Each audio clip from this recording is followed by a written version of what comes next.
tous et bienvenue dans le numéro 2 de Samel Belliek Digital 14 avec monsieur Hakim Soufi. Bonjour Samel, comment vas-tu? Très bien, merci et toi? Marhaba bik. Ouais, c'est nous.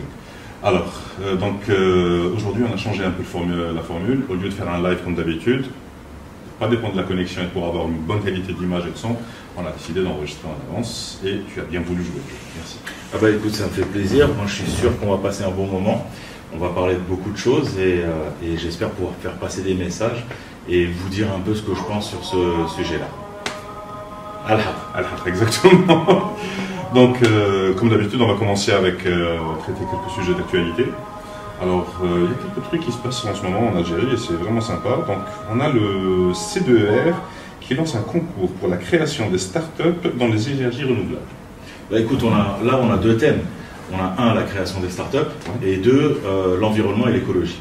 Exactement. Bon, en fait, tu as les deux côtés de la future économie algérienne et de la future économie mondiale. Tu as l'économie de l'environnement qui commence à prendre son essor, et tu as la création des startups qui est à la base de toute croissance d'un pays, parce que ça va être des petites entreprises qui vont grossir et qui sont capables de générer beaucoup de richesses, qui sont capables aussi de générer de la croissance et qui sont capables de générer de l'emploi. Tout à fait. Et en plus, donc la semaine prochaine, on va avoir Algérie 2.0. Ils vont justement participer à ça. Il va y avoir un concours de start-up pour tout ce qui est énergie renouvelable et écoute, pour moi, c'est un passage obligé. Au contraire, ça me démontre qu'il y a quelque chose en underground qui est en train de se passer en Algérie et notamment à Alger. J'aurais aimé que ça soit un peu partout dans toutes les wilayas parce que bon, faut arrêter de résumer l'Algérie à Alger. Mais bon, c'est là où ça naît. Et je pense que ça va avoir des conséquences sur les autres wilayas. Et à mon avis, ça va arriver. Mais en tout cas, c'est fantastique. Il y a de l'énergie, on sent que les choses avancent, on sent que les choses bougent. On aimerait que ça aille beaucoup plus vite. Et on aimerait qu'il y ait une fusion entre... on va dire entre le législateur et la volonté des startups d'aller beaucoup plus loin et beaucoup plus vite parce que c'est leur nature profonde. Tout à fait. Et bien justement, j'aime bien que tu parles du fait que ça se passe à Alger et pas ailleurs dans les régions. Si tu suis l'actualité de la communauté web, tu vois qu'en ce moment, en fait, de plus en plus en train de sortir d'Alger, d'aller vers d'autres villes. J'en ai vu à Constantine, à Tlemcen, à Oran, à Béjaïa, à Le Roi. Bref, ils sont en train de partir un peu partout. Il y a Yasser Al-Islam qui est en train d'animer un peu partout. Il y a Karim Brouri aussi qui est en train de faire ça en se déplaçant un peu partout. Et ça encourage. Moi, ça me donne vraiment de l'espoir. Bah, évidemment que ça donne de l'espoir parce que, c'est un sujet qui plaît à tous les jeunes, quasiment, du moins la grande majorité. Et deux, c'est l'avenir. On ne peut pas cesser de le répéter. C'est l'avenir. C'est ça qui va faire notre économie, ou du moins une grande partie de notre économie. Et puis bon, comme les technologies sont, le digital est transversal, ça touche tous les secteurs. Donc du coup, évidemment que ça fédère un peu tout le monde. Maintenant, le fait de sortir d'Alger, c'est fantastique. Pourquoi? Parce que il faut le dire. La capacité, le niveau des étudiants algériens, le niveau de la jeunesse algérienne, parce qu'il y a beaucoup d'autodidactes, se retrouve dans toutes les wilayas. Tu trouveras des perles dans toutes les wilayas. J'ai connu des gens qui n'avaient pas la possibilité, par exemple, d'étudier les cours d'anglais. Bon, grâce à Internet, ils y sont allés, ils étaient dans l'extrême sud du pays, ils ont eu leur connexion, ils ont organisé leur propre façon d'apprendre et maintenant ce sont des anglophones, de parfaits anglophones. Donc bon, ça c'est juste pour parler d'une petite chose. Donc oui, d'abord c'est bien de sortir d'Alger, deux, il y a des perles partout, et trois, la jeunesse algérienne est fabuleuse.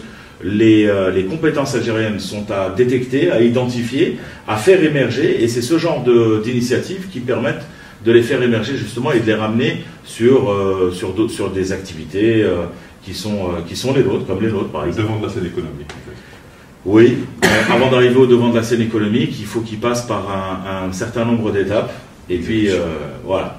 Et puis qu'ils deviennent entrepreneurs, parce qu'en fait, à l'origine, l'acte d'entrepreneuriat est extrêmement important pour eux, et tout le monde veut être son propre patron. Tout à fait. Donc c'est, pour moi, je suis très heureux. et je sens qu'il y a quelque chose qui monte, et c'est bien. C'est bien. Très bien. Donc, ce qui nous fait passer justement au deuxième sujet, on a justement donc, les assises régionales des jeunes entrepreneurs. Donc, il y a eu une signature de 9 conventions de formation.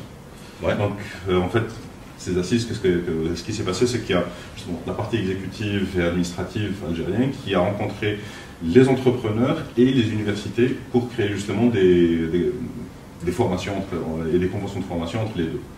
Et donc ça aussi c'est pas mal parce que... Bien sûr que c'est pas mal parce que en fait, ce qu'on est en train de décrire et ce qu'ils sont en train de faire, c'est tout simplement de la recherche-développement. C'est faire rencontrer le monde de l'entreprise avec le monde universitaire, des fois même le monde scolaire. J'ai vu des stages, dernièrement j'ai vu des stages de robotique pour les enfants. Ouais. C'était hyper intéressant, des stages de codage. C'était waouh. T'as l'impression que ce qui se fait ailleurs, eh ben nous on le fait de manière totalement naturelle et on est en train de préparer cette nouvelle génération à arriver. Ouais, non, je trouve que c'est fantastique. Bon, maintenant évidemment il y a des freins, il y a des blocages, mais c'est pas ça qui doit nous stopper. Ça nous a jamais arrêté. Bah écoute, ça fait, on est là et on est toujours là. Et Inch'Allah, ça nous ralentit peut-être un peu, voilà, mais Inch'Allah, on sera toujours là. Inch'Allah. Donc, aussi, pour la dernière news algérienne, donc on a l'ASAL, ASAL, donc organise des journées portes ouvertes sur le programme spatial national à partir de lundi à Alger. Alors, moi, j'ai vu et j'ai entendu parler de ce programme il y a quelques temps, quand j'ai commencé à m'intéresser à tout ce qui est astrophysique, etc. Ouais. Je suis totalement nul là-dedans. Mais le truc, c'est que quand j'ai entendu parler qu'une sonde s'était posée sur Mars il y a 2 jours, là, je me suis dit, il y a vraiment quelque chose à faire. Il se passe des choses. Ouais, c'est la vérité est ailleurs, tu vois. Bon, maintenant que nous ayons un programme spatial, c'est sympa. Ouais. Apparemment, on a lancé deux satellites. Écoute, il y a des femmes et des hommes qui évoluent dans ce secteur-là. Il y a des femmes et des hommes qui font que le programme spatial est une réalité en Algérie. Eh ben, écoute, je suis content. Je suis content parce que, on y arrive, bon gré, mal gré. Ça existe, ça se fait. Ça me fait sourire dans le sens où je me dis, il y a quelque chose. La seule chose que je reproche, c'est ce manque de communication. Exact. J'allais en venir à ça en fait. Un petit coup de pouce gratuit, on vous propose. Si vous avez envie de mieux communiquer, je peux vous aider gratuitement. Hakim est là aussi. Avec joie. Pro de la communication. Non, ouais, avec joie, donc, avec joie. On peut vous aider parce qu'on veut voir ce genre de choses. Ouais. On veut que les gens entendent parler de ce que l'Algérie fait de mieux. Ouais. Et écoute, je peux pas dire plus. C'est tout au bénéfice de notre pays, c'est tout au bénéfice des entrepreneurs. Et puis bon, dire aussi qu'on a un programme spatial, pour moi, ça me paraît bizarre. C'est ça. Mais c'est un fait. Oui. Donc c'est fantastique. Il y a l'Algérien en moi, tu vois, l'Algérien négatif qui dit programme spatial en Algérie. Baféage. Qui bouage. Mais finalement, oui. Ouais. On a 2 satellites, on a une sonde posée dans l'espace. C'est bon, il y a des choses concrètes qui sont faites. On va le dire clairement, l'Algérie est dans l'espace. C'est ça. Hein, on va dire ça comme ça, bon, on va le dire. J'entends d'ici, j'entends les haters dire ouais, on est dans les nuages, mais bon, on va dire qu'on est dans le cloud aussi. Voilà. Moi je dirais pour les haters, on est partout de toute façon et ça on le sait déjà. Voilà, on ne peut pas aller quelque part dans le monde sans rencontrer d'autres Algériens. Donc maintenant, même dans l'espace. Ouais, mais il faut aller beaucoup plus vite. Il faut vraiment se coller à la réalité. Il faut vraiment se coller à ce qui se fait de mieux. Et parce qu'on mérite vraiment le mieux. Et donc, ça conclut en fait la partie algérienne de l'actualité. Ouais. Et cette semaine, bizarrement, par rapport aux semaines passées, c'est un peu mort, question actualité digitale web dans le monde, à part une seule nouvelle qui est sortie. C'est LG qui sort son line-up 2019 des nouvelles télé OLED. Alors écoute, je vais être très clair avec toi, je vais te résumer l'affaire. Moi, je ne sais pas où est-ce qu'ils vont aller. Parce qu'au fur et à mesure, aujourd'hui, on peut dire qu'on a un cinéma à la maison. C'est ça. Les couleurs sont magnifiques. Rien que le jour où j'ai vu une télé 4K, même les mouvements au niveau de l'écran, ça me paraissait surréel. C'est bizarre. Oui. Mais là, je crois qu'on va arriver à un moment donné à jouer dans le film, quoi. À être acteur dans le film. C'est aussi la réalité virtuelle, c'est aussi tout ça. Mais quand tu as une définition d'image aussi puissante, Bon, t'es content de rentrer à la maison, quoi, quand tu es à la maison. Tu vois. Mais bon, il y a aussi le budget, faut voir. Mais bon, il faut comprendre aussi derrière les innovations technologiques d'un pays comme la Corée du Sud. Bon, ça bouge. Exactement. Ça bouge, et puis bon, ça fait du bien, parce que dans le sens où on se dit, ben, on est arrivé à qu'est-ce qu'on va inventer de plus? Qu'est-ce qu'on va inventer de plus, quoi? Je veux dire, c'est une définition d'image qui est merveilleuse. Tu remontes à 15 ans, on n'aurait jamais imaginé le smartphone. Mais regarde, attends, mais ça nous emmène sur une autre discussion. C'est cette accélération, chaque mois, chaque semaine, alors chaque jour, chaque semaine, chaque mois, on apprend qu'il y a quelque chose d'autre qui sort. On parlait de la loi de Gordon Moore, c'est ça? Ah, c'est ça. Bon, mais c'est dépassé. C'est dépassé. Je veux dire, là, on est à l'ordinateur quantique. On est dans une sphère qui est limite surnaturelle. On est sur des centaines de milliards d'opérations, des milliards de supraconducteurs, enfin bref, je dis n'importe quoi, mais on est dans des puissances de calcul qui sont infinitésimales. C'est impressionnant, mais je te dis sincèrement, tu as deux choses, tu as deux éléments. Il y a ceux qui disent ça va trop vite. Ça va trop vite et là on n'y arrive plus. Et il y a ceux qui disent c'est fantastique parce qu'on fait un bond dans le futur. Et bon, moi je fais partie de la deuxième catégorie parce que j'adore ça. Mais par contre, il faut vraiment maintenant la formation elle est parce que dans quelques temps j'ai vraiment l'impression que tu pourras plus toucher à une télévision. Parce que tu ne sauras pas comment l'allumer. Pour moi, la technologie, soit on la maîtrise, soit on la subit. Absolument. Et j'ai pas envie de la subir. Très honnêtement, j'ai pas envie de la subir. Et c'est pour ça aussi qu'on est ensemble et qu'on parle de tout ça. Voilà. Mais en tout cas, je te félicite encore une fois pour l'émission.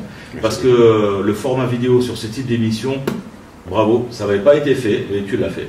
Eh ben, pour que tu saches, là, comme c'est le deuxième numéro, en fait, le troisième, parce qu'il y avait le numéro 0, 1 et 2. Donc, on est en cours d'apprentissage, on améliore le process au fur et à mesure. Donc, l'idée, en fait, c'est de faire ça en vidéo sur tous les supports qui existent. Génial. Ensuite, décliner ça aussi en audio pour qu'on fasse des podcasts. Bravo. Et ensuite, décliner ça en petites vidéos qu'on va publier un peu partout. Les photos, la transcription du texte, en sortir des articles. Donc, en fait, on veut faire un exemple de ce que peuvent faire des gens, que ce soit des professionnels de la vidéo ou comme nous, pas du tout. Comment on peut faire pour, avec une émission d'1 heure toutes les 2 semaines, produire une centaine de types de contenus différents. C'est génial parce que d'abord tu mets en exergue tout ce qui est en train d'être fait, tu touches des secteurs différents, des personnes différentes, donc ça enrichit la culture de l'internaute et tu montres aussi ce qui se passe en Algérie et ce qu'on fait entre Algériens. Maintenant, moi je suis absolument pour la simple et unique raison que je suis volontaire pour mettre en exergue les énergies algériennes. Je suis volontaire pour dire que l'Algérie et les Algériens n'ont strictement rien à se reprocher dans le sens où ils sont capables de faire de grandes choses et c'est en même temps émouvant et excitant. Émouvant parce qu'on est passé par de très très mauvais moments, excitant parce que l'avenir est à nous et qu'il n'y a point d'avenir en dehors de ce pays. Tout à fait. Voilà. C'est notre pays. Et on va faire ça. Et on fait. Et on fera tout pour. Exactement. De toute façon, on n'a pas le choix. C'est ça. On n'a pas de pays de rechange. Voilà. Exactement. Allez, on y va. Donc, dis-moi tout. Là, on a fini la partie actu. Dis-moi. Et donc, on passe maintenant à la partie invité. Merci. Donc, Hakim, oui. Pour ceux qui vivent dans une grotte au fin fond du monde, est-ce que tu pourrais te présenter? Alors, donc je m'appelle Soufi Mohamed Hakim, je suis PDG de l'ASIA, président du conseil d'administration de Masservi. J'ai à peu près 20 ans dans le métier. J'ai commencé en 98. Je suis sorti de l'école nationale d'administration algérienne, qui ne me formait pas au départ pour le secteur privé, mais j'espère qu'ils m'ont bien formé. Enfin, du moins, c'est ce que j'espère. J'ai travaillé dans ce domaine et en fait, ma passion, c'est les nouvelles technologies. Et au fur et à mesure, j'ai bien compris que ce que je voulais faire, c'était pas autant travailler de la manière traditionnelle dans les assurances, c'est que j'ai envie de disrupter le secteur. ce que je souhaite faire vraiment, et c'est mon vœu pieux, c'est de pouvoir mettre en place une nouvelle façon de travailler, une nouvelle façon de commercialiser le produit d'assurance. Et ça, c'est précisément, mais d'un point de vue beaucoup plus général, j'ai vraiment envie d'évoluer dans le domaine du digital. D'abord parce que, j'ai trouvé des gens formidables à l'intérieur. Donc c'est un écosystème qui est underground. Ouais. C'est des gens qui sont... c'est pas parce qu'ils ont envie d'être discrets ou pas, c'est que c'est juste ils ont pas eu... ils sont plus derrière l'écran que devant l'écran. Et ces gens-là, moi je les ai connus à travers Twitter, Facebook, LinkedIn, etc. Mais surtout sur Twitter, parce et je repasse le grand bonjour à mes followers et aux gens que je respecte beaucoup, même si on n'est pas d'accord sur plusieurs sujets, mais il y a toujours eu du respect, il y a toujours eu une volonté d'expliquer un riche et intense débat d'idées. Et en fait, ces followers-là, ce sont sans s'en rendre compte, ce sont devenus des véritables influenceurs. Et ce qu'on voyait ailleurs, c'est arrivé dans notre pays grâce à ces plateformes-là. Et ce qui est fantastique, c'est que c'est un défouloir aussi, les réseaux sociaux. On sort de tout, on parle de tout. Et c'est devenu quelque chose de lourd. Ouais. Parce que ça pèse aujourd'hui dans l'opinion. C'est une sorte de chaîne de transmission entre les pouvoirs publics et la société civile. Et c'est toutes les couches de la société qui y sont. Et c'est ça qui est fabuleux parce que ça fédère tout le monde. Bon, alors, partant de ce principe, moi ce que je voulais faire, c'était et ce que je souhaite faire, en règle générale, c'est d'être un acteur majeur, que ça soit sur les réseaux sociaux, pour le digital, à travers le digital, et pour tous les secteurs, que ça soit transversal. Pas que sur les assurances. Les assurances, c'est vraiment une rampe de lancement. Je vous donne un exemple tout bête. Enfin, tout bête, c'est trop dire. Par exemple, j'ai appris il y a quelque temps, on avait fait une étude et j'avais identifié, détecté un phénomène. En Chine, par exemple, la première insurtech chinoise s'appelle Zhong'an. Alors Zhong'an, c'est 10 milliards de dollars de capitalisation boursière à la bourse de Tokyo, c'est 8 milliards, c'est 5 milliards de dollars de chiffre d'affaires et c'est 800 millions de clients en Chine, juste pour l'année 2017. Okay. Rends-toi compte.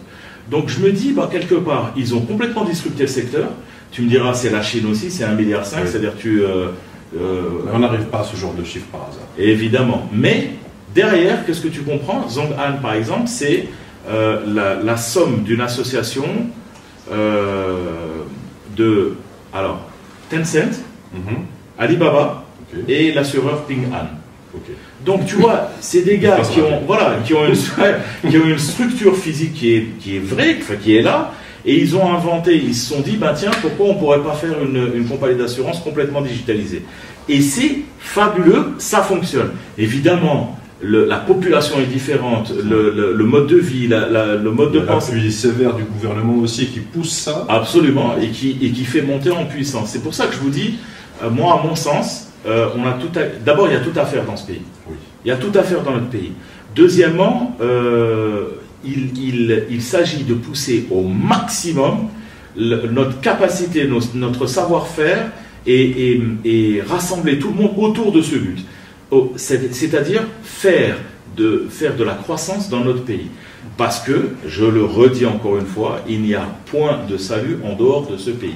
Et moi, je rêve d'un jour où on arrivera à dire que on cherche absolument à avoir le visa pour venir en Algérie. Ça arrive déjà. Et ça me fait plaisir. T'es dans le cloud alors. T'es dans le cloud. Ouais. Donc tu vois, et j'aimerais beaucoup que les gens s'intéressent à nous. J'aimerais beaucoup que l'Algérie devienne avec sa situation géostratégique en Afrique, qu'elle devienne une véritable porte, un hub. J'aimerais beaucoup qu'elle évolue. C'est le vœu de tous, c'est la vérité de la palisse, mais j'aimerais beaucoup que ce pays soit le pays de mes rêves. Il l'est, dans mes rêves, et Inch'Allah, il va se concrétiser, Inch'Allah, dans très peu de temps. En tout cas, on est là pour ça. Exactement. On est là pour ça. C'est ce que je dis tout le temps, en fait, quand on se rencontre entre entrepreneurs et entre internautes et communautés web, etc. On se plaint tout le temps Et je leur dis, on se plaint tout le temps, mais est-ce qu'on est fou de s'être lancé ou alors il y a quelque chose derrière? Alors, je vais te dire, tu as utilisé un terme qui me plaît beaucoup. Chauffe, quand c'est assez fou, et ça, je crois qu'il faut vraiment s'en souvenir. Quand vous avez un projet qui est assez fou, quand tout le monde vous dit que c'est fou, eh ben, à mon sens, ça vaut le coup de le faire. Ouais. À mon sens, ça vaut le coup de le faire.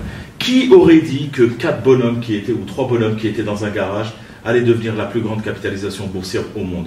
Oui, c'est Apple, c'était aux États-Unis, je suis d'accord. Qui aurait dit qu'un enseignant d'anglais allait devenir le patron de la plus grosse entreprise chinoise? Qui aurait dit qu'un bibliothécaire, enfin qu'un bonhomme qui vendait des livres, allait devenir le patron de Amazon et l'homme le plus riche de l'histoire de l'humanité quasiment, tu vois? Et je sais que ça relève quasiment de l'impossible et du rêve dans notre pays. Mais je me dis, et si jamais? Et si avec Internet, rien n'est plus impossible. Absolument. Il faut mettre l'effort et exécuter. Alors attends, il y a un élément aussi. Ça, tu me parles d'Internet qui est capable de le faire. Je suis absolument d'accord avec toi. Mais il y a un élément qu'il faut comprendre. Il nous faut des exemples dans ce pays. C'est ça. Il nous faut des exemples dans ce pays. Il faut absolument prendre une dizaine, une vingtaine, une trentaine d'opérateurs et des petits opérateurs et les faire monter, qu'ils bénéficient de la commande publique, qu'il n'y ait pas de honte à ça, qu'on casse ce tabou. Il faut que ces gens-là réussissent pour que les jeunes se disent on peut réussir dans notre pays. Et c'est empreint de beaucoup d'émotions, c'est avec une emprise, c'est avec beaucoup d'espoir que je le dis, parce que tu sais, ce qui est rageant, c'est qu'on peut le faire comme ça. On peut le faire comme ça. C'est aussi simple que ça. C'est pas une question d'argent. C'est pour moi, avec tout le respect que je dois aux législateurs, c'est un problème de réglementation. Il faut que la réglementation puisse libérer les énergies, notamment dans le domaine du commerce électronique, par exemple, dans le domaine du digital en règle générale. Ne me dis pas aujourd'hui de taxer des softs. Ne me dis pas aujourd'hui de taxer le commerce électronique. Ne me dis pas aujourd'hui, non, vous n'avez pas de code d'activité par rapport à votre activité. Je souhaite vraiment qu'il y ait une sorte de conciliabule. Je voudrais vraiment, tu vois, les assises des entrepreneurs, etc. Ouais.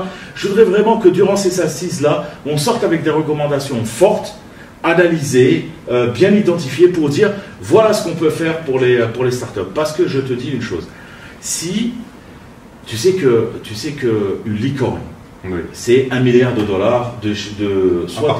à partir de $1 milliard de chiffre d'affaires ou de levée de fonds? De levée de fonds. De valuation. Ouais. Est-ce que tu sais que ces gens-là qui ont cette capacité de financer les startups, etc., ils s'en foutent de savoir où est-ce que tu es? Ah oui. C'est-à-dire que tu sois au Pakistan ou que tu sois au fin fond du trou du monde, ils viendront te chercher, Et ça donne de belles histoires. Et aujourd'hui, je vais te dire... Ils ont commencé à venir chercher des gens. Absolument, mais il y a une vraie problématique. Ouais. Donc, aujourd'hui, moi, ce que je dis, c'est ce que je pense très fortement, je pense que pour notre avenir, pour l'avenir de notre pays, il s'agit de marketer notre pays. Tu as vu, on a parlé de banque de communication. Ouais. Aujourd'hui, il faut, Wallah el-Adim, sincèrement, il faut faire du marketing autour de l'Algérie, vraiment, hein, du marketing autour de l'Algérie comme si c'était une entreprise. Une vraie politique de communication. Dire, voilà, regarde la dernière fois quand on a vu l'émission de l'Algérie vue d'en haut. C'était comment il s'appelle le gars de l'Algérie vue d'en haut.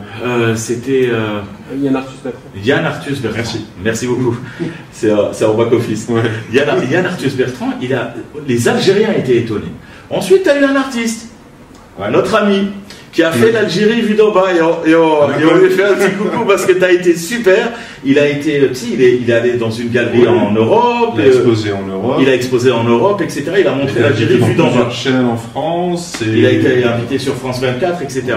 Donc, regardez, c'est pas vrai. Il y a des choses qui se passent. Il y a des Algériens qui se mettent en avant.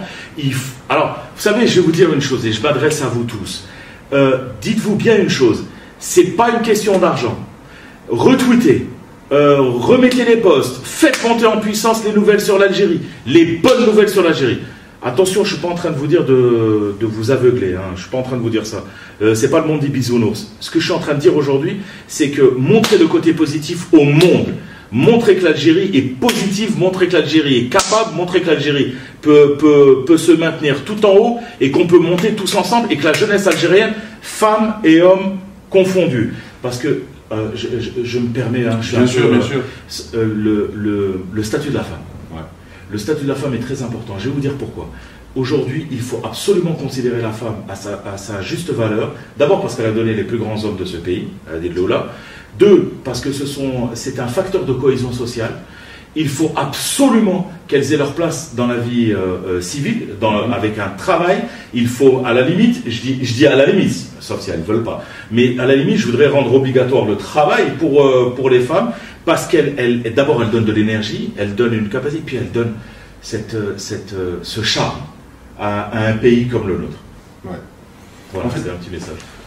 Moi, si je devais reprendre un peu ce que tu as dit avec d'autres mots, en fait, ce que je voudrais, c'est en fait le gros dégât sur lequel je suis en ce moment, c'est le branding.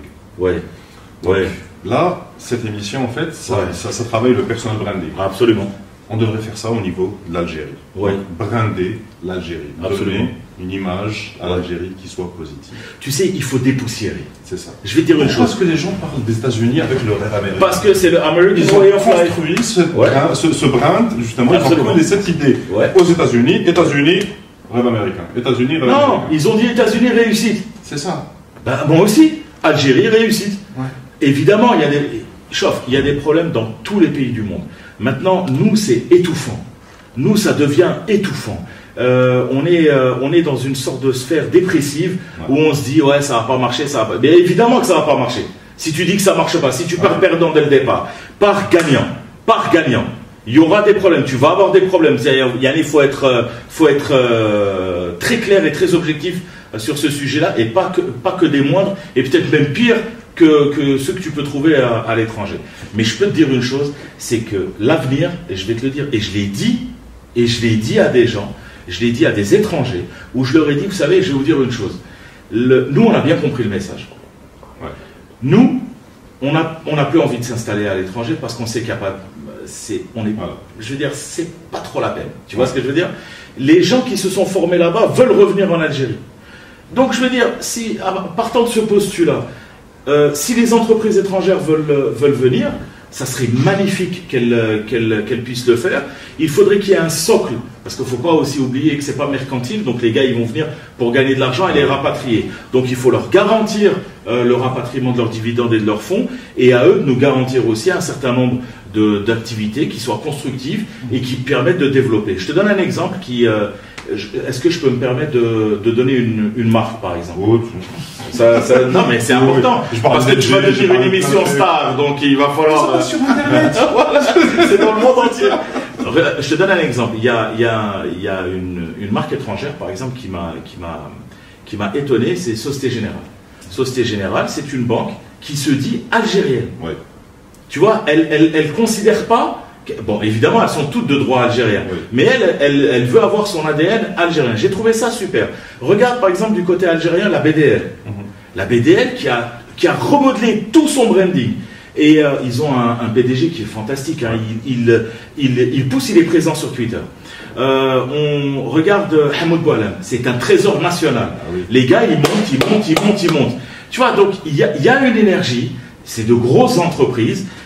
Ça fonctionne, ça avance, et il y a beaucoup de jeunes entrepreneurs que j'ai connus il y a 5 ans qui maintenant exportent. Il y en a qui ont exporté de l'huile d'olive, il y en a qui ont exporté du digital learning. J'en ai reçu un ce matin qui a fait ses études aux États-Unis, qui est venu en Algérie. Il était aux États-Unis, il est revenu en Algérie. C'est pour te dire que voilà, donc je me dis que l'avenir est là. Donc on transitionne vers le e-payment. Ouais. Alors, je vais te dire ce que moi j'en pense, tu vas me dire ce que toi tu en penses. Oui. Donc, aujourd'hui, on peut payer des choses en Algérie en ligne. Oui. Donc, l'e-payment est là. Oui. Donc, techniquement parlant, c'est prêt. Ce que j'en sais par contre sur la partie exécution, c'est que ça a encore pas mal de problèmes. C'est pas encore parfait. C'est normal, ça vient d'être lancé. Ce qui me dérange dans l'absolu avec le e-payment, on travaille avec des sociétés qui travaillent dans l'e-commerce. Ouais. Ça coûte une blinde pour une petite entreprise qui se lance de vouloir installer l'e-payment sur son site. Ouais. Alors je t'explique. Au premier niveau, tu m'as dit que ça marchait bon gré mal gré. Ouais.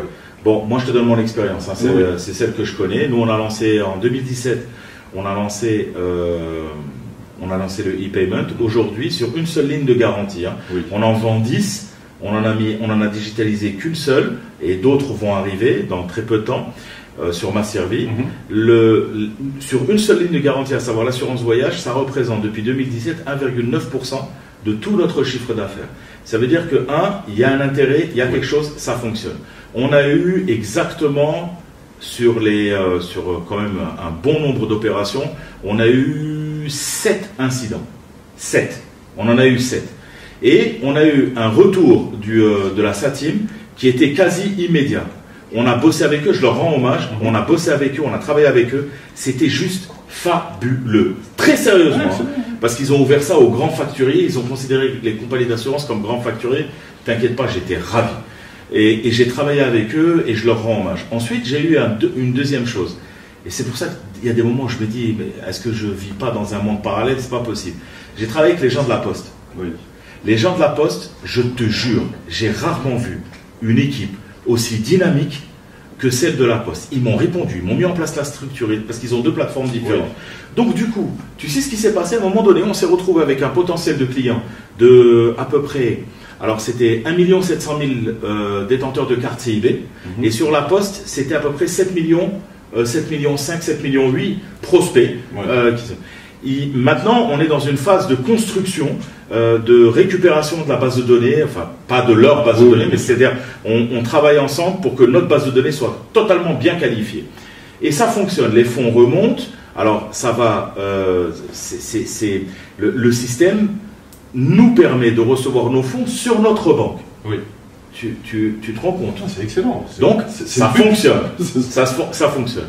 Là où je ne suis pas d'accord, c'est que tu n'as pas le droit de laisser, tu l'as commencé, il n'y a pas de problème, tu as initié le mouvement, mais il aurait fallu, et il faut, parce qu'on a encore le temps, il faut tout de suite continuer sur la lancée et ouvrir le e-payment à tout le monde.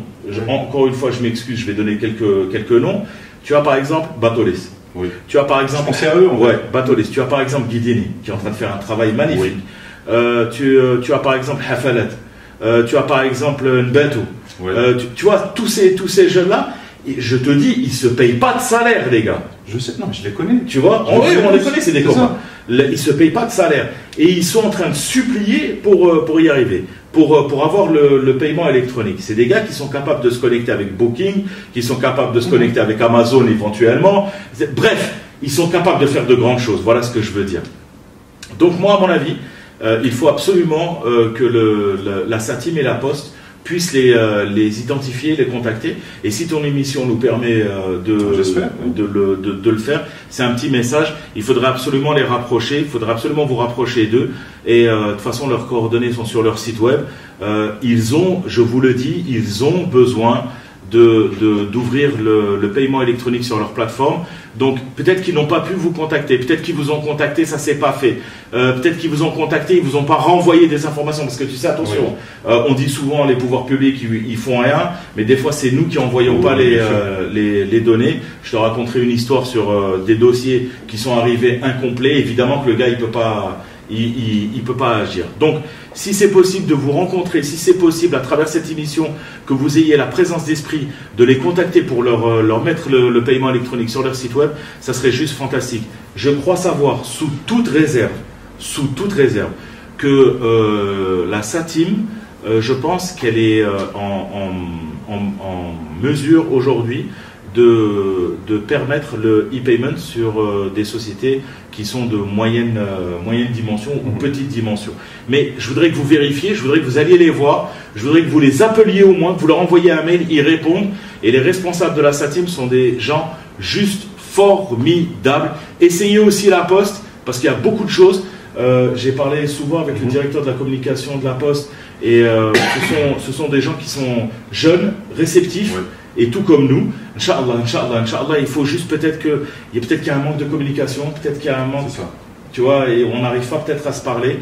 Non, c'est possible. Vous pouvez leur envoyer un mail, ils vous répondront. Vous pouvez leur envoyer, vous pouvez les appeler, et je pense qu'il faut juste un peu insister.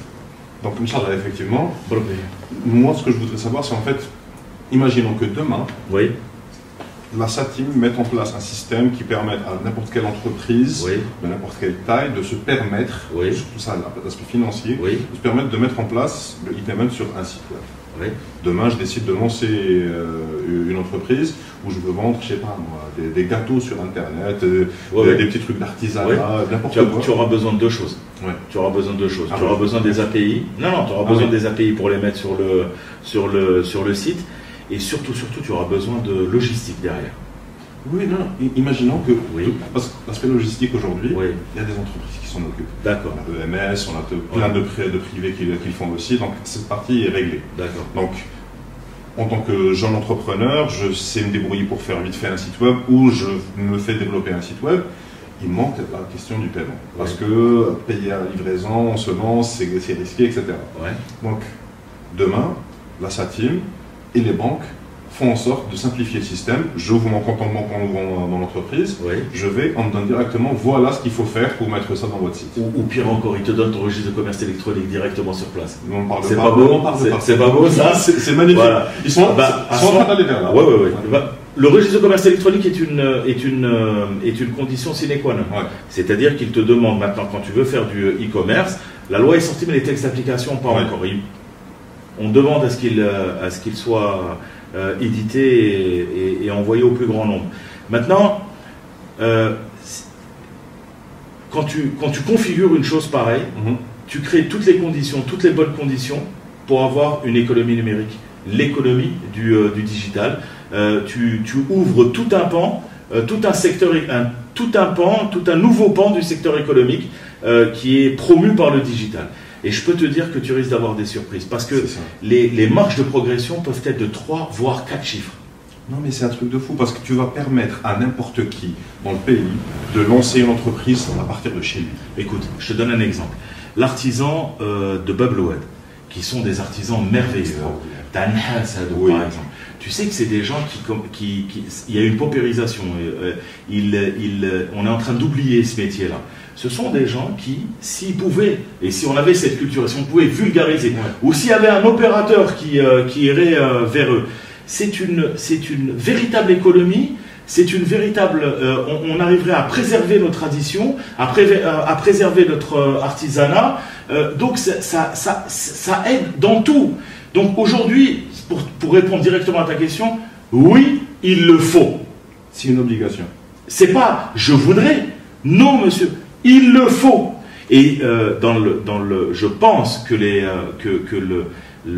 la volonté d'y aller existe. La volonté de le concrétiser existe. Mais bon, maintenant, il faut se bouger, quoi. Ouais. On y va, on identifie les jeunes, on identifie les startups, on fait un appel, on n'attend plus que ça soit la startup qui vienne. Et la startup n'a plus à attendre que les pouvoirs publics le fassent. Rencontrez-vous, allez-y, ils ont une adresse, vous pouvez les trouver sur le site web, bougez-vous. Bougeons-nous. Bougeons-nous tous, effectivement. Ouais. Bougeons-nous tous. Donc on va éviter de continuer sur ce sujet parce que sinon on va rester longtemps, effectivement. Donc j'aimerais passer au deuxième sujet en fait. Dis-moi. Et juste pour donner un préambule, on va parler de la partie, système d'information, ERP, CRM pour les entreprises, particulièrement donc, dans l'assurance. Mais je voudrais parler de l'approche que moi je suis en train d'apporter en ce moment. Oui. Donc je suis dans la communication digitale, donc je conseille les entreprises sur ce qu'ils peuvent faire, etc. Et en général, je me retrouve toujours limité avec la majorité des entreprises parce qu'ils ne savent pas ce qui se passe dans leur entreprise à part la partie comptabilité. Ouais. Donc je leur dis, ok, c'est bien de faire de la pub, mais si votre pub, vous ne pouvez pas mesurer l'impact de ce que vous êtes en train de faire, vous ne pouvez pas savoir si ça a été efficace ou pas. C'est pour ça que le système d'information est important. Parce qu'il te ramène des données en temps réel. Le minimum, c'est vous mettez en place un site web et vous connectez un CRM. Oui. Et il y en a des tonnes gratuits qui existent, donc vous vous aidez à les choisir. Absolument. Et voilà. Et à partir de là, vous connaîtrez vos clients, vous saurez les habitudes qu'ils ont, et vous pourrez faire de la publicité et mesurer son impact, et sans parler de tout ce qui va être amélioré au sein de l'entreprise. Le parcours client... et ça, c'est juste la partie CRM, on n'est même pas dans la partie ERP. Absolument. Alors donc, pour l'assurance, comment ça se passe? Pour l'assurance, tu sais, la mise en place d'un système d'information répond à plusieurs approches et surtout à plusieurs règles. La première, c'est la règle qui est universelle, c'est-à-dire on amorce et on négocie notre virage numérique. Et évidemment, il faut que ce soit le premier responsable qui se mette dans la tête qu'il faut que ça change. Donc à partir du moment que le premier responsable a ça dans la tête, il faut qu'il fasse et il faut qu'il puisse fédérer l'ensemble de sa ressource humaine dans cette vision-là. Donc en fait, tu vas partager ta vision, toi, en tant que chef d'entreprise, tu la partages avec l'ensemble de tes collaborateurs. Pourquoi? Parce que c'est un processus qui doit se faire en équipe. Ouais. Tu n'es pas un dictateur à dire, toi, tu vas faire ci, toi, tu vas faire ça, etc. Pourquoi? Parce qu'au bout du processus, il va y avoir des fonctions qui vont être automatisées, donc qui n'auront plus besoin de ressources humaines. Il ne faut pas faire comprendre aux gens que le processus de transformation numérique va faire sortir les gens de l'entreprise et donc de les licencier. Non, il va y avoir une réaffectation. Donc tu accompagnes cette transformation digitale, tu l'accompagnes et tu fais un accompagnement vis-à-vis de tes collaborateurs à ce changement. Et donc tu les montes en compétences. Quand tu les montes en compétences, eux se sentent valorisés. Toi, tu as un système d'information qui te rapporte les KPI, les fameux indicateurs clés de performance. Je te fais une petite parenthèse. Quand tu me parles d'avoir, par exemple, quand tu fais de la pub et que tu as une audiométrie, une médiamétrie, en fait, oui. Bref, tu as un certain nombre de statistiques qui te dit combien ça t'a rapporté, etc.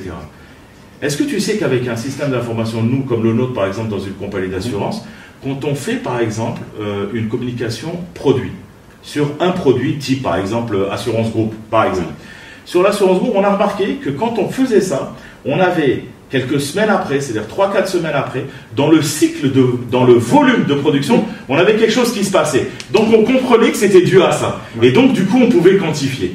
Alors à un moment donné, au bout de 4 ans quand même, sur les 4 ans, nous on vit avec les statistiques. Au bout de 4 ans, on savait qu'entre, par exemple, alors j'en référais, à partir de mars jusqu'en mai, on lance la campagne Assurance Voyage. Par exemple, à la rentrée septembre, octobre, novembre, on lance l'assurance groupe, l'assurance temporaire au décès. Tu vois, et c'est des cycles, pourquoi? Parce qu'ils répondent à des cycles de la vie humaine. Les gens partent en vacances, donc ils préparent leur voyage. Ils le préparent, mais ils ne le préparent pas en août. Bah oui. Ils demandent leur visa et c'est assez... le parcours du combattant. Voilà, c'est assez long. Donc ils préparent. Donc généralement, tu prends une marge de 1 à 2 mois avant les dates de départ. C'est ça. Voilà, donc effectivement, l'ERP, c'est quelque chose qui nous permet de bâtir une réflexion et de bâtir une stratégie. Derrière, tu couples ça avec un CRM, tu as ce qu'on appelle la fidélisation client. C'est ça. C'est une définition claire, hein, Customer Relationship Manager. Ouais. Donc, c'est-à-dire que tu as une relation quasi directe avec ton client. Mais le dernier, parce que c'est un triptyque, donc tu as l'ERP, tu as le CRM. Le dernier, c'est tout ce qui est parcours client sur ton site, par exemple. Oui. Alors, tu as deux formes de parcours client. Tu as les parcours clients physiques dans les agences, oui. Et tu as le parcours client digital sur ton site web. Et quand tu arrives, toi, à voir ce qui est en train de se faire, c'est comme si tu étais dans Matrix. Tu te dis, mais attends, mais c'est incroyable, quoi. Ouais. Le gars, il est venu, il n'a pas vidé son panier, je l'appelle une demi-heure après et je dis, voilà, est-ce que vous avez eu un problème? 1, le client se sent valorisé. 2, toi, tu avais sur le site web déshumanisé la relation client. Ouais. Et là, tu la réhumanises en l'appelant et donc tu le considères. Et quand tu les appelles, il y a la tu vois. Et donc, c'est ce qu'on essaye de faire et ces outils-là nous permettent de le faire. Donc, c'est pour ça que effectivement, l'utilisation des nouvelles interfaces et des nouveaux softs et de la nouvelle méthodologie de travail dans le domaine digital est extrêmement importante pour nous parce qu'elle nous permet à terme de fidéliser le client et de générer un écosystème tellement agréable que le client se dit en fin de compte, j'ai nulle part où aller, je reste à la serre, je reste à ma serre. C'est ça. Voilà. En plus, vous anticipez sur les nouvelles habitudes de consommation des gens. Ouais. On n'est pas encore en Algérie, à ce niveau-là de consommation, ça commence à monter. Absolument. Mais justement, si vous ne vous préparez pas aujourd'hui, dans 10 ans, vous serez vétuste. Absolument. Regarde, je te donne un exemple, tu as les fameux smart contracts.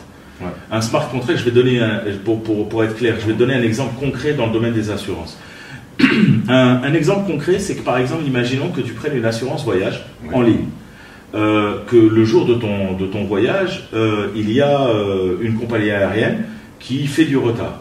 Et tu sais que dans ton assurance voyage, tu es couvert. Qu'est-ce qui va se passer? Toi, tu es géolocalisé parce que tu as ton contrat qui est sur ton smartphone.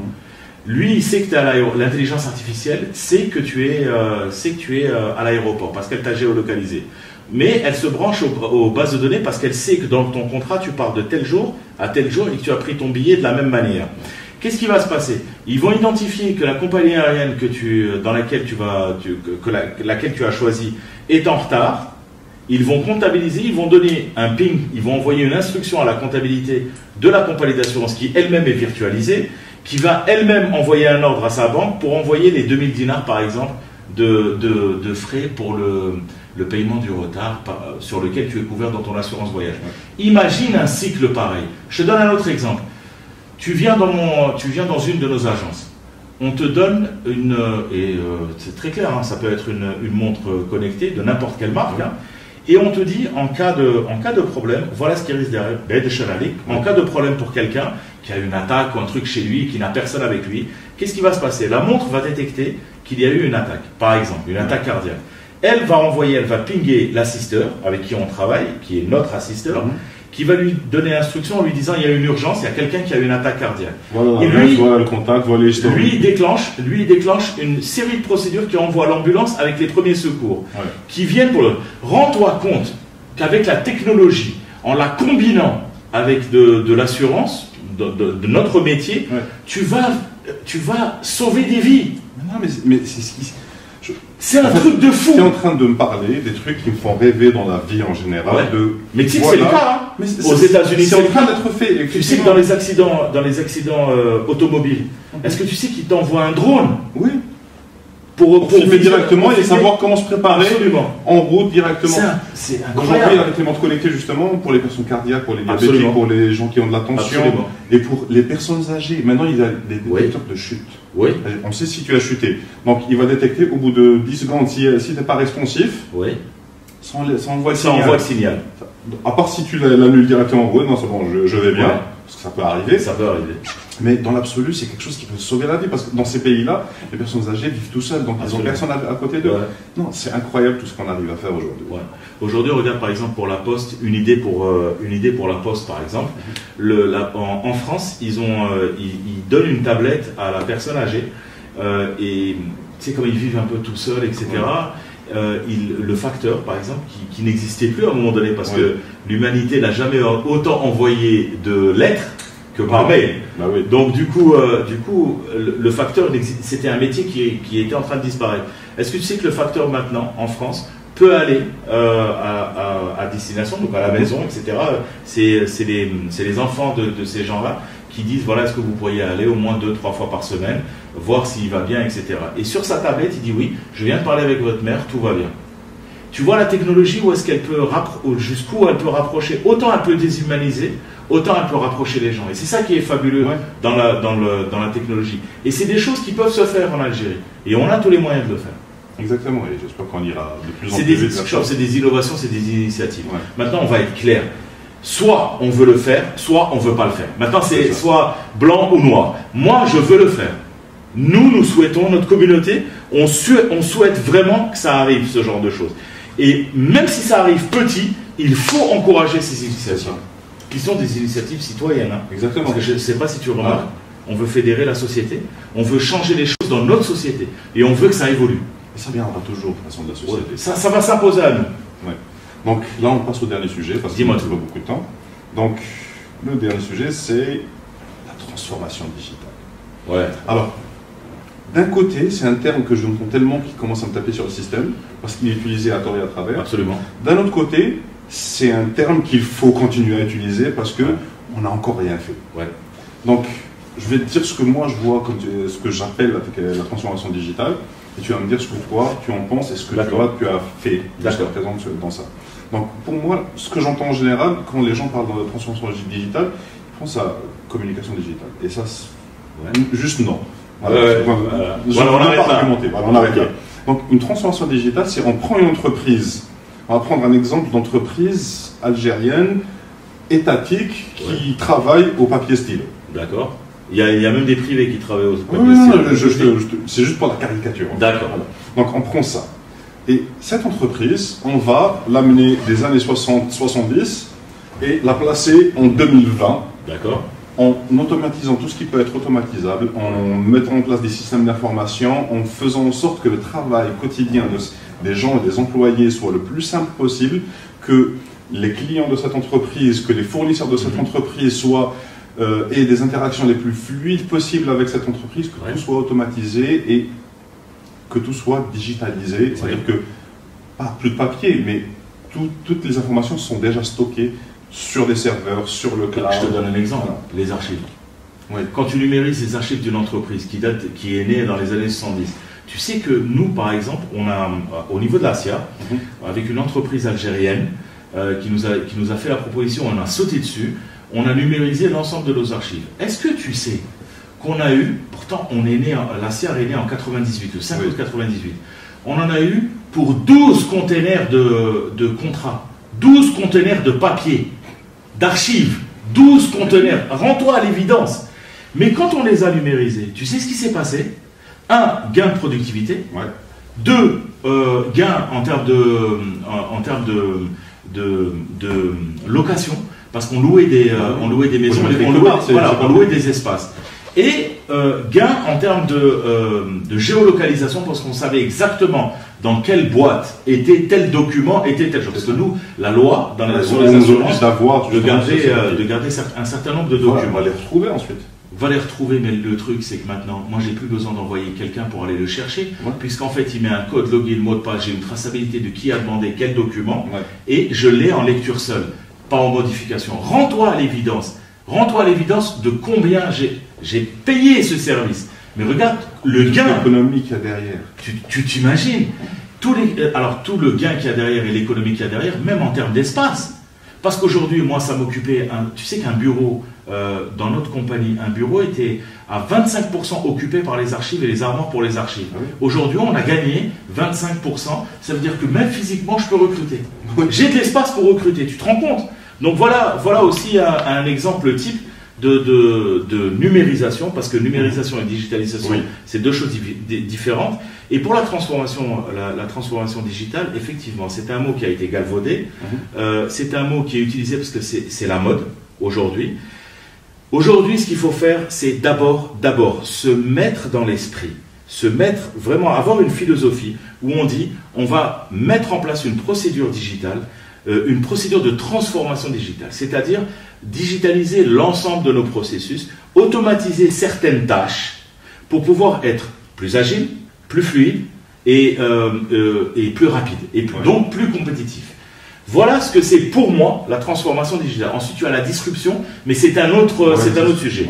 Maintenant, autre chose, la transformation digitale ne s'arrête jamais, messieurs. Vous savez quand est-ce que vous commencez, vous ne savez pas quand est-ce que vous allez terminer. Par contre, il y a un élément aussi à comprendre pour les entrepreneurs. Dites-vous bien une chose, la transformation digitale n'est pas une dépense. Elle est à mettre à l'actif de la société. Elle valorise votre société. C'est-à-dire que si un jour vous la vendez, si un jour vous vendez une partie de vos actions ou de votre société, c'est quelque chose qui rentre dans l'actif et donc qui est comptabilisé comme étant un élément générateur de valeur de votre société. Donc c'est un investissement et qu'il faut absolument faire. Et puis, de toutes les façons, ça s'impose à nous. Parce que si vous êtes encore au papier et au stylo, c'est que vous avez vraiment un vrai problème. Vraiment. Maintenant, la transformation digitale aussi, c'est de la sécurité. Aujourd'hui, par exemple, nous sommes en train de penser à mettre en place des couvertures en cyber-risque. Nous sommes en train de concocter ce genre de produits. Parce que c'est des produits qui vont monter en puissance de plus en plus vite. Aujourd'hui, on couvre nos clients en perte de données informatiques, mais ce n'est pas suffisant. Il faut qu'on aille beaucoup plus loin. Donc il y a la sécurité aussi. Il y a beaucoup de sociétés, je donne un exemple, nous on travaille avec une société qui s'appelle Realistic Security. Ce sont vraiment des gens qui nous ont mis face à leurs responsabilités en disant vous allez mettre en place maintenant un système d'information, il faut le protéger, il faut savoir le protéger. Maintenant, moi, je ne suis pas technicien dans ce domaine-là, mais je suis un bon chef d'orchestre. Donc, j'aime à dire que je peux identifier certaines bonnes personnes qui vont faire leur travail pour nous faire monter en puissance. Et puis, pour terminer, une transformation digitale ne pourra jamais se faire si toi, tu le veux uniquement. Il faut que tu fasses adhérer tes gars.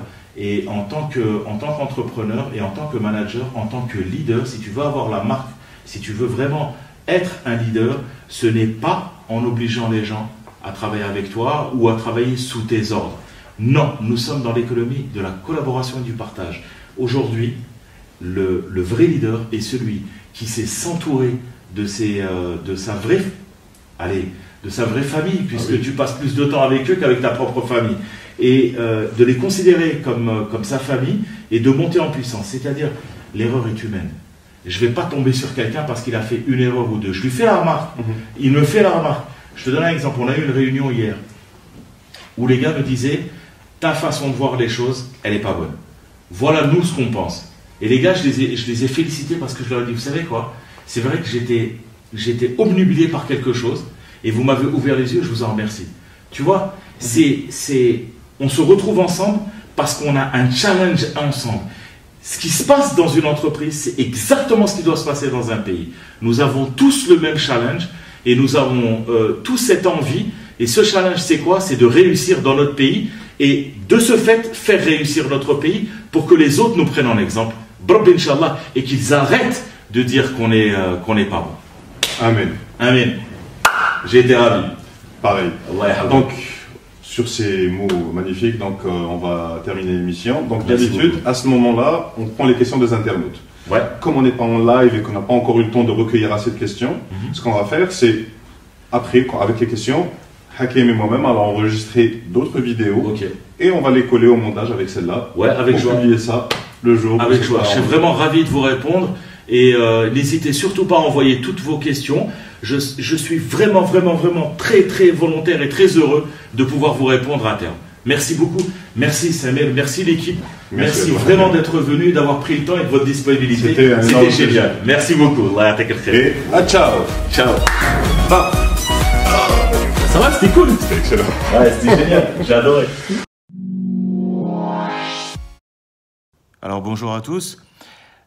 Conformément à l'émission de Samuel Bellik et dans la continuité, dans le prolongement de son émission, on avait quelques questions sur lesquelles je devais répondre et on en a pris 3, on en a choisi 3. La première est celle de Marwa qui me dit, étant donné que ma survie est très à la page, disons quant à l'utilisation du digital, réseau, site web fonctionnel et régulièrement mis à jour, etc., contrairement aux compagnies publiques, combien jugez-vous que cela vous donne de l'avance par rapport à eux? En d'autres termes, si d'un jour au lendemain, vous vous contentiez d'une promotion physique de vos produits, votre chiffre d'affaires baisserait-il considérablement? D'abord, merci Marwa pour cette question. Tu as été la première à nous en envoyer une et à ce titre, je t'en remercie personnellement. Donc pour répondre à ta question clairement, d'abord, il faut savoir une chose. Quand tu me dis si d'un jour au lendemain vous vous contentiez d'une promotion physique de vos produits, votre chiffre d'affaires baisserait-il considérablement? Il baisserait. Parce qu'il baisserait pas considérablement, parce qu'aujourd'hui on est dans un système extrêmement embryonnaire. Donc c'est un système qui rapporte aujourd'hui sur une seule ligne de garantie 1,9% de notre chiffre d'affaires global. Donc autant dire pas grand-chose. Ce qu'il y a, c'est que nous devons faire des efforts aujourd'hui pour pouvoir digitaliser l'ensemble des produits. C'est ce que nous sommes en train de faire dans le cadre de la non-vie sur Massirvie. Et ce qu'on va faire aussi sur la SIAR, Brab Inch'Allah, concernant les produits que nous avons. Donc, pour répondre clairement à ta question, non, le chiffre d'affaires ne baisserait pas énormément, mais il baisserait donc de 1,9% aujourd'hui. C'est-à-dire que moi, ce que je pense, c'est qu'il faut absolument se préparer à l'avenir. Et l'avenir, c'est quoi? L'avenir, c'est le digital, l'avenir, c'est le commerce électronique. Mais aujourd'hui, c'est pas encore assez usité. J'espère avoir répondu à ta question et je t'en remercie. Deuxième question, toujours dans le prolongement de l'émission, il y a OIX29 qui me pose la question suivante. Quel est le bilan de la transformation digitale à l'exemple de Masservie en Algérie?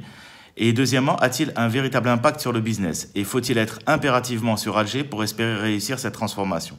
Alors, première question, quel est le bilan de la transformation digitale? Alors, le bilan sur Masservie, on est à 99%. On a quasiment terminé la négociation de notre virage numérique. À 99%. Donc maintenant, on est en train de sortir des applications. On est en train des applications en interne qui nous permettent de dynamiser, de rendre plus productive notre activité. Donc nous, notre bilan est plutôt positif sur ce domaine-là. A-t-il un véritable impact sur le business? Oui. Oui, à deux niveaux. La première, c'est cette formidable utilisation du e-payment par nos clients. C'est le fait de voir se multiplier le nombre d'opérations sur notre site web et de pouvoir nous monter en puissance pour connaître le parcours client, pour déterminer le type de garantie qu'ils souhaitent avoir et puis surtout cette forme d'adaptabilité des clients algériens sur ce nouveau mode de commercialisation et puis ça nous ouvre aussi un nouveau réseau. Donc tout ça fédère le fait que ça a un véritable impact sur le business. Deuxième chose, pourquoi impact sur le business? Parce qu'il y a aussi l'image. L'image joue énormément. Donc le fait d'avoir ce site web marchand, ça nous permet à nous de monter en puissance, ça nous permet à nous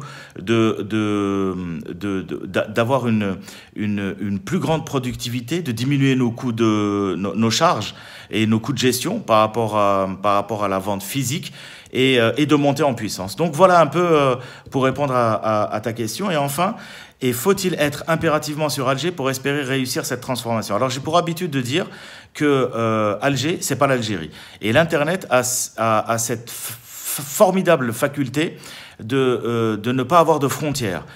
Donc non, tu peux être là où tu veux, et tu peux monter ton site web marchand à condition que tu mettes toutes les conditions de sécurité et de logistique. Sécurité pour préserver les données de tes clients qui viennent et qui te font confiance, et de logistique pour pouvoir leur transmettre, soit par mail, soit si c'est un élément physique par la poste, par DHL, par UPS, enfin bon bref, par l'ensemble des vecteurs qui te permettent d'envoyer ton produit qui a été payé préalablement par ton client.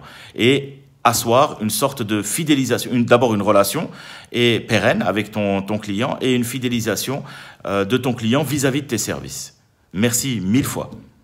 Troisième question et dernière à laquelle je vais répondre, et merci à tous les autres qui nous ont envoyé. Je suis vraiment désolé de ne pas pouvoir vous répondre et Inch'Allah, on aura encore d'autres occasions. Donc troisième et dernière question. Comment peut-on appliquer la transformation digitale lorsqu'il n'y a pas de paiement électronique en Algérie? 1. Quelles sont les possibilités que le digital offrira à notre pays? 2. Et quel est le résultat positif ou négatif du passage au digital? Bon, comment peut-on appliquer la transformation digitale lorsqu'il n'y a pas de paiement électronique en Algérie? Alors, il y a un paiement électronique en Algérie, c'est la SATIM qui le gère. Aujourd'hui, c'est ouvert aux grands facturiers et je pense, sous toute réserve, que ça a été ouvert maintenant désormais à l'ensemble des détenteurs de sites web marchands ou des entrepreneurs qui ont des startups et qui veulent vendre sur Internet. Donc, rapprochez-vous de la SATIM. Vous avez leur adresse email. Vous allez sur le net, vous demandez l'adresse email. Autre chose. Mettez-vous en contact avec la SATIM, mais mettez-vous aussi en contact avec la Poste. C'est extrêmement important. Ça vous ouvre, cumulé, ça vous ouvre 8 millions de clients potentiels en Algérie, détenteurs de cartes. 1 700 000 sur les cartes CIB et 7 700 000 à peu près sur la Poste. Donc c'est très important. Oui, il y a du e-payment. Simplement, maintenant, il faudrait le vulgariser et c'est aussi l'idée que nous sommes en train de promouvoir et pour laquelle je veux absolument porter un message au pouvoir public. Il faut absolument généraliser le paiement électronique à l'ensemble des opérateurs. Il faut y aller, ça permet de la traçabilité, ça permet de faire entrer l'informel dans le formel, ça permet de fluidifier de fluidifier les flux financiers. Donc c'est extrêmement important et surtout ça permet aussi aux gens qui n'ont pas trouvé de travail mais qui ont une idée et qui deviennent entrepreneurs, et ça c'est magique, de pouvoir vendre leurs produits et de pouvoir aussi s'auto-promouvoir et d'avoir une vie entrepreneuriale à proprement parler. Donc il y a un paiement électronique en Algérie, il faut se rapprocher des institutions qui les gèrent. Quelles sont les possibilités que le digital offrira à notre pays? Je t'ai un peu répondu dans la première question. Les possibilités sont infinies. Parce que d'abord, pour notre pays, c'est ouvrir une nouvelle page de l'histoire de notre pays dans le commerce. C'est-à-dire qu'aujourd'hui, on ouvrira, grâce au paiement électronique, on ouvrira de nouveaux sites web, on ouvrira une nouvelle page de l'entrepreneuriat dans notre pays, et on ouvrira aussi, on offrira une nouvelle vitrine à notre pays qui est extrêmement importante. Parce qu'aujourd'hui, nous n'avons pas de pays de rechange, comme avant d'ailleurs, nous n'avons pas de pays de rechange, nous devons réussir dans notre pays, c'est notre devoir, et c'est surtout une exigence qui est absolument légitime. Nous devons réussir dans notre pays, par notre pays, pour notre pays et à travers notre pays. Quel est le résultat positif ou négatif du passage au digital? J'en vois pas de négatif. Le seul éventuellement négatif que je pourrais voir, c'est, je pense, la déshumanisation de la relation client. Et la déshumanisation de la relation client, parce qu'en fait, vous allez avoir des clients qui vont venir sur votre site web, ils vont pas pouvoir parler avec quelqu'un, etc. Éventuellement, il y aura même un chatbot, il y aura un CRM, il y aura tout ce que vous voulez. Il n'y a pas cette chaleur humaine, alors qu'elle est importante dans le commerce pour des gens comme nous. Ce qu'il faut faire, il faut réhumaniser cette relation clientèle en ayant la possibilité d'ouvrir une sorte de call center ou de prendre des positions dans un call center ou de donner un numéro de téléphone et vous y répondez s'il y a un problème pour assister votre client au cas où il se perdrait dans les limbes de votre site si votre parcours client n'est pas assez performant. Du moins, en tout cas, l'essentiel c'est pour avoir un point de contact. Les gens sont beaucoup plus rassurés quand ils ont quelqu'un au bout du fil et qui les guide pas à pas. Voilà, eh bien écoutez, merci beaucoup, c'était le téléphone. Merci mille fois, je vous embrasse très fort. Merci pour cette opportunité, merci à Samir Bellik pour son émission et à qui j'espère un grand succès. Il faut promouvoir l'Internet, il faut promouvoir le commerce électronique, il faut promouvoir l'intelligence artificielle, l'IoT, la 5G, la 4G. Il faut aller de l'avant, il faut utiliser les nouvelles technologies de l'information. C'est un nouveau monde qui s'ouvre à nous. On est au bon moment, au bon endroit, avec la bonne énergie, dans le bon pays. Il faut qu'on y aille, il faut qu'on y arrive, il faut qu'on sorte de ce cycle un peu anxiogène et il faut qu'on avance, il faut qu'on soit positif. Je vais vous dire, je m'adresse à vous toutes, vous tous. Je suis convaincu que dans 5 ans, dans 10 ans, dans 20 ans, peut-être que ceux qui sont en train de me voir maintenant seront les plus grandes fortunes de ce pays grâce au commerce électronique. C'est tout le mal que je vous souhaite. Allah yabaqistar alaykoum. Merci mille fois. Inch'Allah, on va réussir et on va aller de l'avant. Allah yahfadkoum, Allah yahfadkoum, Allah yahfadkoum. Et merci encore. N'oubliez jamais, moving forward. On se voit sur Twitter, LinkedIn, Instagram, Facebook, ce que vous voulez. Mais l'essentiel, c'est qu'on reste en contact et surtout, n'oubliez pas que votre avenir vous appartient et il est dans ce pays parce que c'est le pays, c'est ce pays-là qui va vous offrir toutes les opportunités, Inch'Allah, pour avancer. Il y a tout à faire. Merci mille fois. Question numéro 4, Mehdi MMK sur Facebook. Comment la digitalisation peut influer sur le comportement du consommateur dans le domaine de l'assurance? Alors, Monsieur Soufi a déjà répondu à cette question lors de l'émission, mais on va aller un peu plus dans le détail du côté digital. Qu'est-ce que la digitalisation? Donc, la digitalisation, c'est juste faire en sorte que l'information circule de manière optimale dans ce domaine en particulier, que l'entreprise dans l'assurance connaisse parfaitement son client ou son prospect, qu'on ait tous les détails qui permettent justement aux agents qui sont en contact avec les clients de pouvoir répondre beaucoup plus facilement et beaucoup plus précisément à leurs demandes. Donc, c'est ce côté de simplification où on peut même éliminer la partie de passage à l'agence, où on automatise beaucoup de trucs, beaucoup de choses sur Internet qui vont faire que ça va être beaucoup plus simple et qui va améliorer justement la qualité du service. Question numéro 4, toujours de Mehdi sur Facebook. Il nous demande, est-ce que la digitalisation des liens commerciaux ne risque pas d'affecter le lien émotionnel avec les consommateurs? C'est-à-dire, si on élimine complètement le contact humain, est-ce que ça ne va pas justement amoindrir la qualité du service? Donc Mehdi, en fait, la digitalisation n'implique pas forcément l'élimination du facteur humain. On va juste simplifier le travail des agents commerciaux et des agents d'assurance. Ces personnes-là auront à leur disposition justement beaucoup plus de données concernant le consommateur. Le consommateur, s'il veut toujours partir à l'agence, l'agent qui les recevra les connaîtra beaucoup mieux. Et il connaîtra leurs antécédents, leurs passifs, leurs intérêts, leurs préférences, et justement pourra mieux les conseiller. Et s'ils ne veulent pas aller à l'agence, et donc pour les personnes qui, comme moi, ne veulent pas se déplacer tout le temps parce qu'on a beaucoup de choses à faire pendant une journée quand on travaille, donc on pourra tout régler à partir d'Internet. Et là, on pourra avoir aussi le même agent, mais au téléphone, ou bien par chat, directement sur le site. Et donc voilà, ça ne va pas vraiment impacter, sauf si on va vers complète déshumanisation, ce qui n'est pas la digitalisation. Question numéro 6, Mehdi qui nous pose la question sur Facebook encore. Donc, que deviennent les métiers tels qu'experts en sinistre si on continue à éliminer le facteur humain? Donc Mehdi, comme j'ai dit dans la question précédente, on ne veut pas éliminer le facteur humain.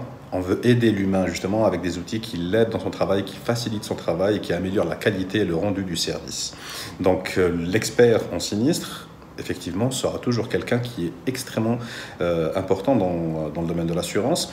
Il pourra être aidé grâce à des outils qui lui permettront d'identifier plus facilement les sinistres, leur origine, éviter la fraude et ce genre de choses. Donc on peut imaginer dans un futur très distant qu'il se fasse aider par des drones qui peuvent aller justement directement scanner les véhicules en 3D ou bien même faire des scans en 3D à l'intérieur du véhicule. Cette technologie existe déjà, donc pour savoir s'il y a eu des dégâts internes au véhicule, chose qu'on ne peut pas faire aujourd'hui justement, et améliorer le service en général. Alors, dernière question de la part de mademoiselle Lilia Gnah. Elle nous parle de l'e-commerce et de la possibilité d'avoir une assurance qui couvrirait les e-commerçants contre les retours et les personnes mal intentionnées qui font justement se déplacer des livreurs pour rien. Effectivement, ça c'est une question qui s'adresse à Monsieur Soufi. Je pense que pour ça, nous allons faire un live ensemble et répondre à cette question directement. Merci à tous.